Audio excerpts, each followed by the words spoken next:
Você sabia que todo ser humano que vive ou já viveu nesta terra ressuscitará um dia? Estamos aqui novamente para gravarmos um novo vídeo e hoje nós vamos dar continuidade àquele estudo que nós começamos lá no início, falando sobre o fim dos tempos. Hoje eu quero falar sobre mais uma doutrina bíblica que a palavra de Deus nos traz como fundamento e eu queria mostrar para você a importância dela e como isso tem tudo a ver com a nossa vida futura, com a nossa vida nesta terra e a nossa vida na eternidade. Eu queria falar sobre a doutrina da ressurreição. É sobre isso que eu quero compartilhar com você em poucos minutos e eu queria que você permanecesse aqui comigo para que juntos a gente pudesse olhar para a palavra de Deus e aprendermos um pouquinho mais sobre esse assunto. Então, antes de nós começarmos de fato a falarmos sobre esse assunto, eu queria convidar você a se inscrever no nosso canal, ativar o sininho de notificações, curtir o nosso vídeo e compartilhar. Nosso objetivo, como eu sempre tenho dito, é alcançarmos o máximo de pessoas com a mensagem da palavra de Deus, com a mensagem do Evangelho. Vivemos um tempo de pandemia, um tempo tão difícil, um tempo em que muitas pessoas têm perdido a esperança, têm estado ansiosas, é um tempo que nós precisamos de fato espalhar a palavra de Deus, porque a palavra de Deus é a resposta para todos os anseios da humanidade. Então eu conto com você, compartilhe, divulgue esse vídeo, se inscreva no nosso canal e Deus abençoe você e a sua família. Para começarmos a falar sobre esse assunto, vamos olhar para a palavra de Deus e identificar essa doutrina da ressurreição dos mortos como um dos grandes fundamentos do cristianismo.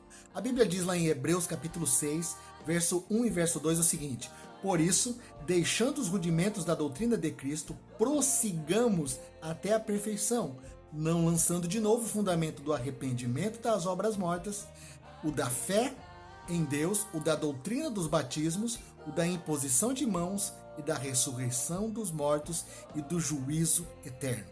Então nós identificamos aqui pelo menos 6 fundamentos básicos sobre o cristianismo. O livro de Hebreus, muitos entendem que foi o apóstolo Paulo, eu também creio, pela maneira como foi escrito, que foi Paulo que escreveu esse livro, mas não há uma certeza absoluta disso. Mas ele lança luz sobre algo muito importante: entendemos os fundamentos do cristianismo. Ele cita ali 6 fundamentos. Os 4 primeiros fundamentos, a doutrina sobre a doutrina de Cristo, o arrependimento das obras mortas, a fé em Deus, a doutrina do batismo e a imposição de mãos. Ele fala sobre um tempo de agora, um tempo em que nós vivemos hoje, um tempo presente, né? O arrependimento das obras mortas, a fé em Deus, a doutrina dos batismos e a imposição de mãos fala de um tempo presente. Agora, os 2 últimos fundamentos, tanto a ressurreição dos mortos, o que nós vamos falar, né, nesse vídeo, como o juízo eterno, falam de fundamentos que remetem a um tempo escatológico, remetem a um tempo futuro, remetem a um tempo que está à frente de nós. Então esse é o primeiro ponto que nós precisamos entender. Outro ponto que eu quero colocar aqui de início para você, a Bíblia diz em Hebreus 9, 27 o seguinte: e como aos homens está ordenado morrerem uma vez, vindo depois disso o juízo eterno. Então é muito clara a Bíblia, e aqui nós não estamos aqui para discutirmos sobre religião, até porque eu creio que a religião não leva ninguém a Deus. O que nos leva a Deus é Jesus. Existe só um caminho. Jesus é o caminho que nos leva até a Deus. Mas a Bíblia diz que existe uma só morte. Muitos creem na doutrina da reencarnação, né? Mas biblicamente falando, a Bíblia não dá respaldo algum para isso. A Bíblia diz: ao homem é dado morrer uma só vez. Nós vivemos essa vida humana nessa terra uma só vez. Morremos e depois disso, a Bíblia diz, o juízo. O que é ressurreição? Quando nós falamos de ressurreição, a gente lembra da morte. Quando a gente fala da morte, e a Bíblia fala muitas vezes sobre alguém dormir em Cristo, dormir em Deus, a pessoa está dormindo, né? E muitas vezes as pessoas pensam: poxa, então quando eu morro eu fico lá morto, lá debaixo da terra, eu sou enterrado e fico lá dormindo até Jesus voltar, e aí eu vou ser alguém que vai ser, eu vou ressuscitar para viver com ele? Não.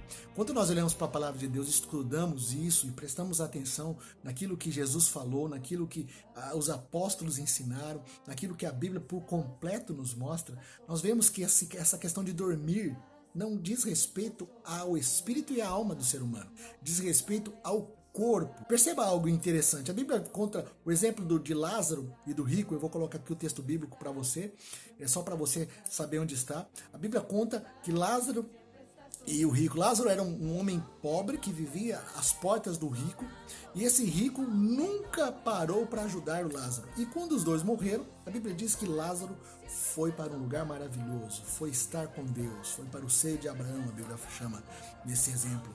E o rico foi para o Hades, foi para o inferno. O primeiro ponto importante é que a Bíblia, nesse ponto, em nenhum momento nós podemos identificar esse texto como uma parábola, porque em nenhum momento, quando Jesus falou de parábolas, ele deu um nome para a pessoa, ele deu um nome próprio. Aqui ele cita o nome da pessoa, Lázaro, e ele cita uma outra determinada pessoa, um rico. Então, os estudiosos da Bíblia dizem que de fato não é uma parábola, foi uma história que Jesus contou, que por sinal é verídica, por essa interpretação de diferenciação com as parábolas que Jesus contava, que não tinha nenhuma pessoa determinada, como no caso de Lázaro aqui. Mas o ponto importante dessa história também é nós olharmos e vemos que Lázaro estava consciente num lugar, e também o rico, né? A gente tem um exemplo muito claro, o rico dialogando ali com Deus na figura, né, tipológica do pai Abraão, e ele tentando dialogar, ou seja, ele tinha consciência do que tinha acontecido, ele tinha consciência e lembrança dos familiares, e ele queria alguma intervenção divina para que os familiares dele fossem alcançados aqui na terra.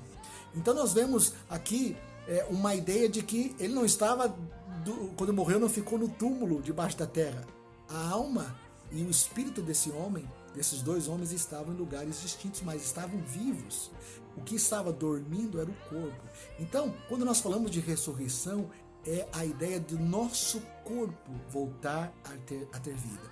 E isso é um outro assunto que nós vamos tratar mais para frente, mas aqueles que morreram em Cristo, a Bíblia diz que nós vamos receber um corpo glorificado. E aqueles que morreram sem Cristo também vão receber um corpo, mas esse corpo para ser consumido e nunca se destruir por completo. É um corpo que vai padecer em sofrimento.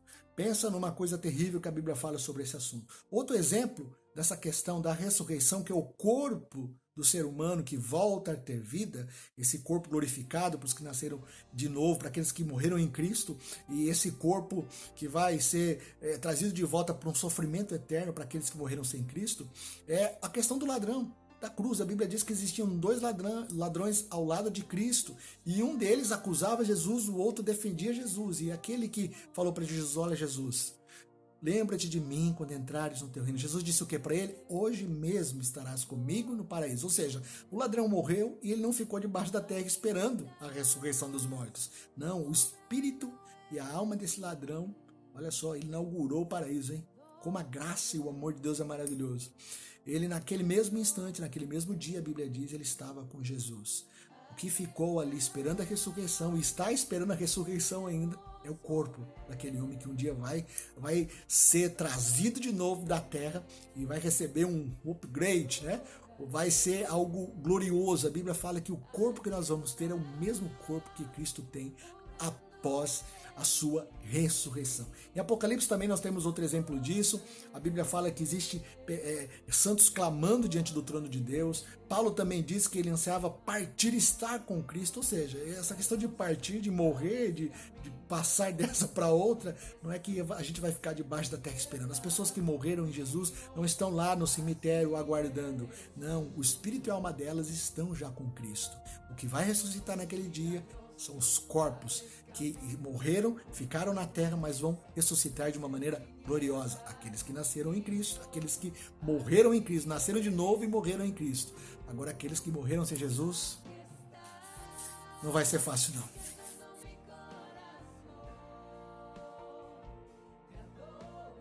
Outro ponto importante sobre esse assunto é sabermos qual o momento em que essa ressurreição vai acontecer. Nós lemos lá em João capítulo 5, verso 28, que haverá aqueles que vão ressuscitar para a vida e aqueles que vão ressuscitar para o juízo, para a condenação.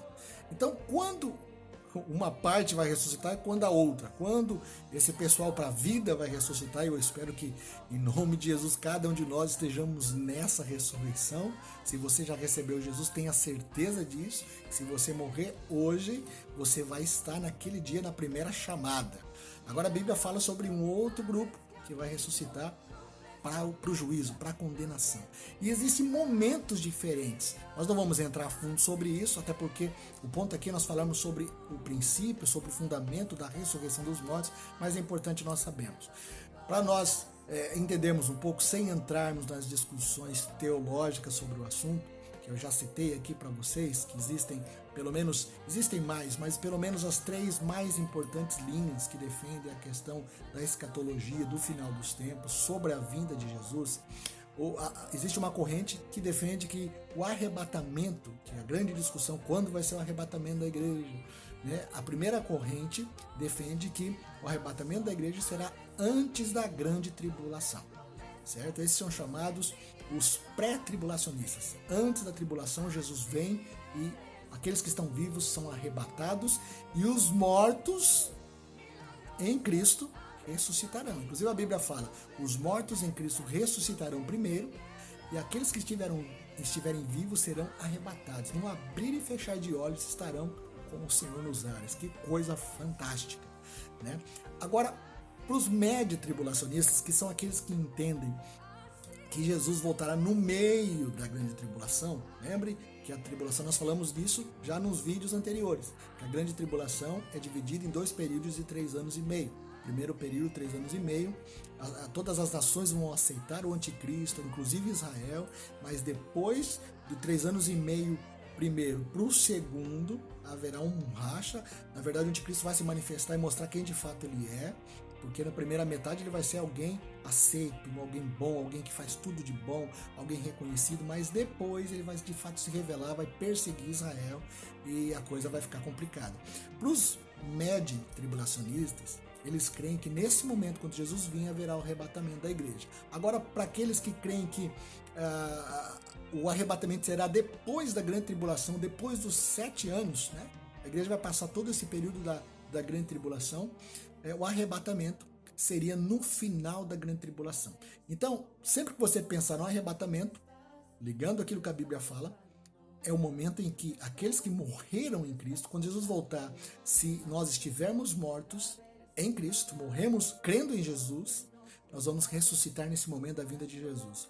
Ou para os pré-tribulacionistas, antes da grande tribulação, no meio da grande tribulação para os médio-tribulacionistas, ou no final da grande tribulação para os pós-tribulacionistas. Agora, e aqueles que morreram sem Cristo, Ronaldo? Quando esse povo vai ressuscitar? A Bíblia fala que esse povo vai ressuscitar depois do milênio, tá? Que é um outro assunto fantástico que nós vamos estudar mais futuramente aqui no canal.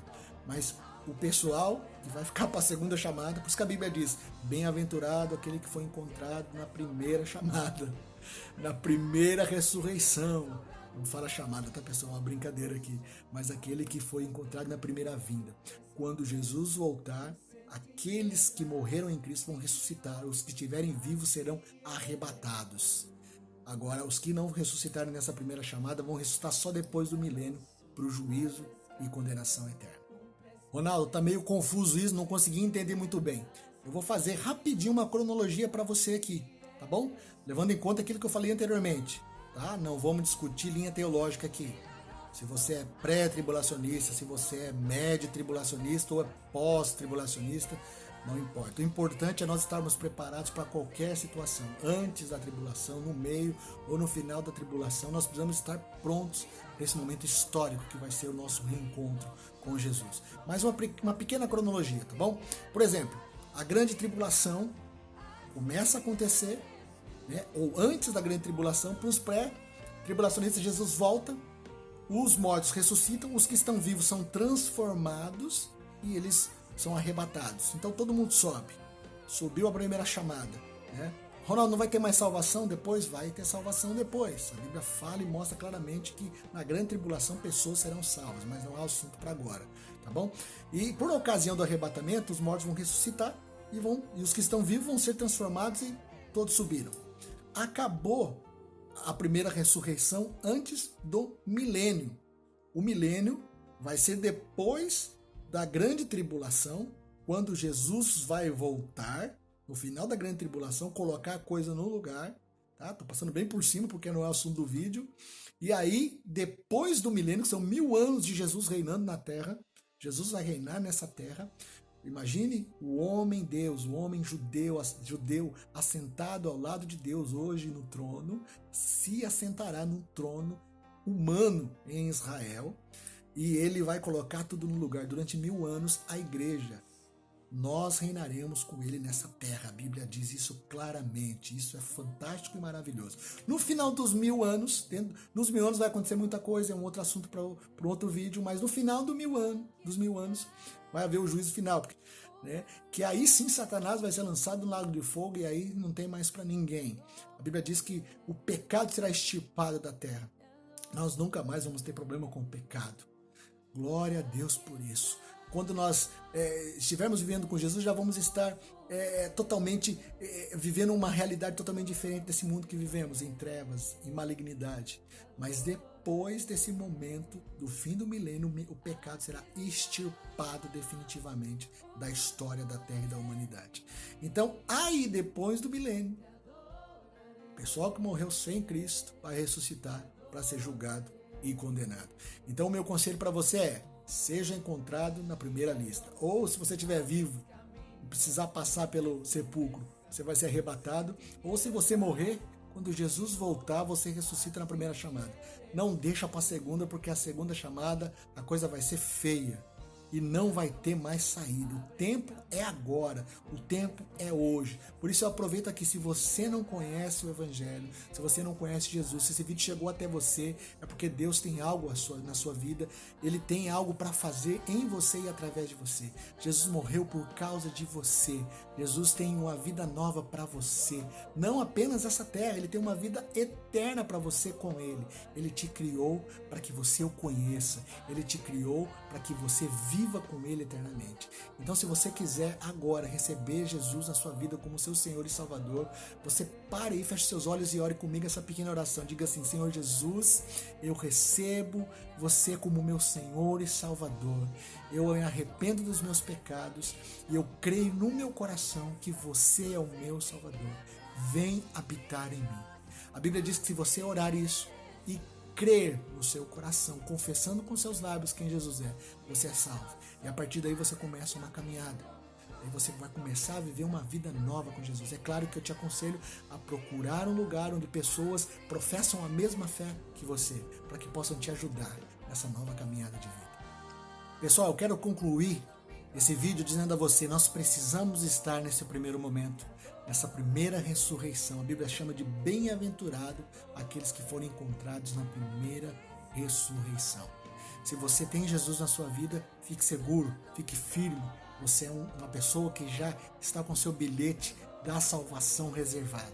Então, entendermos esse momento da ressurreição é muito importante. É um estudo aqui, nós fizemos algo simples, algo que arranhamos a superfície do assunto, mas esse assunto é um assunto apaixonante. Eu convido você a estudar mais sobre isso, a pesquisar a Bíblia, a buscar em Deus mais entendimento sobre esse assunto, porque isso é o nosso futuro, é para este lugar que nós estamos caminhando. Eu queria falar, e provavelmente eu vou fazer um outro vídeo falando sobre a questão do nosso corpo, como será o nosso corpo após a ressurreição. Nós não vamos ter um corpo como temos hoje, que sente dor, que sente frio, que sente calor, que tem várias limitações. A Bíblia mostra a nós como será o nosso corpo depois de ressuscitar. Eu quero fazer um vídeo especialmente sobre esse assunto depois. Então, para esse vídeo não ficar muito extenso, vou terminá-lo por aqui. Eu quero pedir a você, se inscreva no nosso canal, deixe o seu like, é muito importante pra gente. Divulgue o nosso canal, compartilhe o vídeo. Se você não se inscreveu, ativa lá, faça a inscrição e ative o seu sininho. Como eu sempre digo, o nosso interesse, o nosso objetivo é tornar o nome de Jesus cada dia mais famoso e nós usarmos as mídias sociais para divulgarmos o nome de Jesus, divulgarmos o Rei da Glória e o seu reino. Deus abençoe a sua vida, a sua família, a sua casa. E vamos permanecer firmes até que Ele venha. Um abraço, pessoal.